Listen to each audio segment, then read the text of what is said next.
Well, today marks day 30 in one of the longest government shutdowns in U.S. history.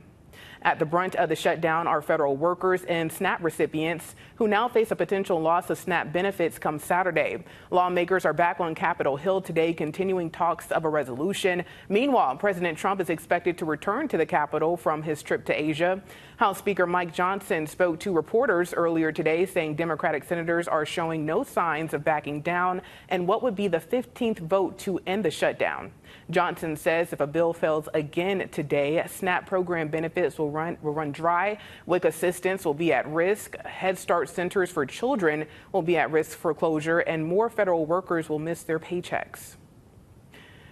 Now, right now in Georgia, Governor Brian Kemp is insisting there is nothing he can do to help the 1.4 million Georgians who depend on SNAP benefits. Some state lawmakers say there is more he could be doing. Democratic lawmakers were joined by SNAP recipients at the state capitol yesterday.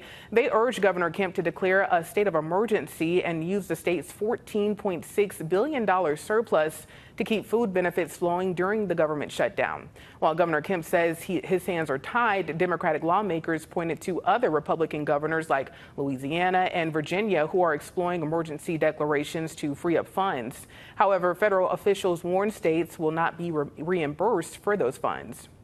And in South Carolina yesterday, we told you about the 1SC fund Governor McMaster opened for South Carolinians to donate to, but Democratic lawmakers say there's more that could be done. They're also pushing for the governor to declare a state of emergency. The governor has already stated he won't be declaring an emergency for a food crisis. Now they're calling for the General Assembly to return to Columbia for a special session to tap into reserve funds to cover the roughly $104 million cost to fund SNAP benefits in the state next month.